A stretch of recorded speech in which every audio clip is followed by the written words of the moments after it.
Good evening, and my greatest fear was to come up here without my notes and/or without my glasses, and I have both of them. Thank you very much. The last time I had this opportunity to be around this many people that were involved in South Carolina football was at one of these with Frank Howard and Strom Thurmond, both of which fell asleep about halfway through it. When Ben first asked me to come and speak to you, he told me to come excuse me, and talk to you what life was with my father, Doc Blanchard, after he played football. I looked at the brochure and it actually went back so I would know the awards my daddy won.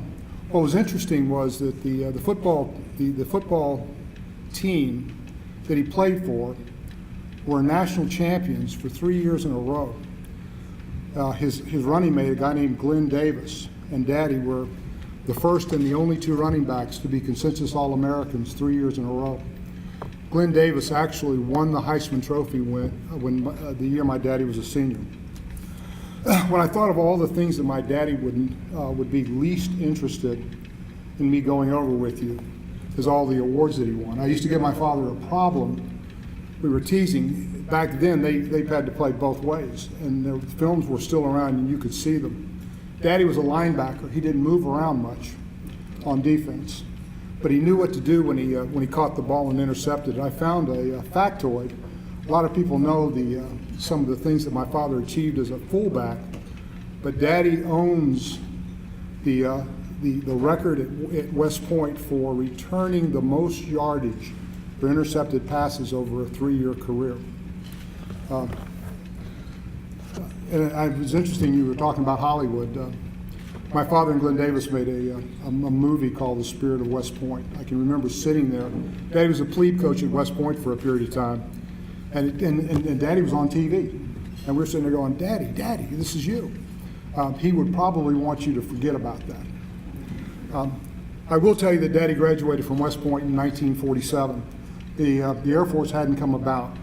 He was commissioned to fly fighters in the Army Air Corps. He went down to a place called Randolph Air Force Base outside of San Antonio. Two things happened to my father in that period of time. He learned how to fly F-85s. He fell in love. He married a woman named Jody King that was my mother. Daddy got his wings, brought his bride home. Shortly thereafter, was stationed in Anchorage. They were flying F-85s over the coast of Russia. One of the things that I thought was most interesting in my father's life was never talked about what he did. And one day I was sitting there with my father and I said, Dad, this has got to be really interesting. Maybe I want to fly fighters when I get older. And I said, this has got to be real exciting. He said, Tony, there are only 2 times that it's interesting to be flying fighters. And I said, what were those? He said, when you're on fire or under attack.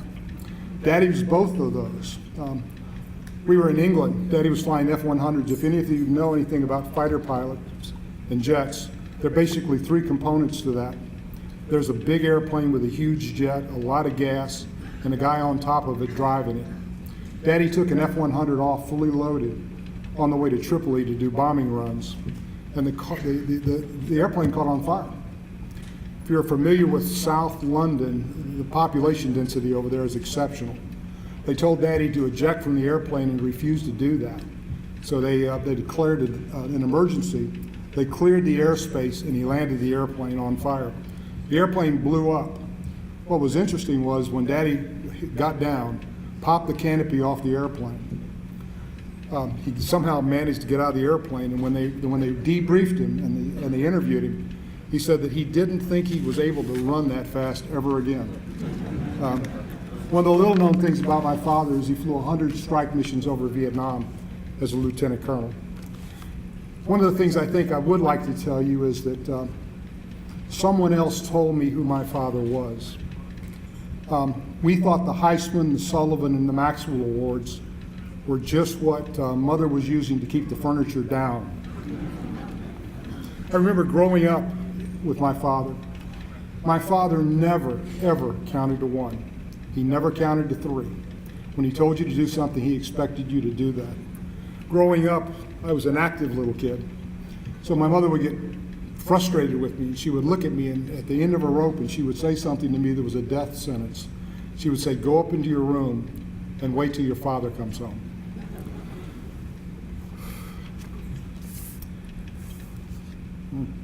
One of the things that I most admired about my father was my father never lived in the past. When my father finished football, he was done with that. The guy he played football with, a guy named Glenn Davis, went and played pro. Daddy wanted to fly. He always told me that when he no longer loved what he was doing, he would quit it. When football was over, he flew jets. When flying was over, he came home. Daddy was always gentle and patient with those who wanted to recount those good old days. Daddy was fiercely loyal. He said what he meant, and he did what he said he would do. Never questioned right and wrong, he just knew. He lived in a world of absolute truths. It either is or it isn't. And truth wasn't dependent in any way on your circumstance or your advantage. He reminded me a lot of a character in the book by C.S. Lewis, The Lion, the Witch, and the Wardrobe. Talked about Aslan. Said Aslan wasn't safe, but he was good. My father's greatest struggle was his greatest love. My father loved football, but it wasn't his greatest love. My father loved flying jets, but that wasn't his greatest love. As one of 3 children, I never doubted whether my father loved me. But his greatest love was his wife of 45 years. I remember the night Mother had died. And we always expected Daddy would go first.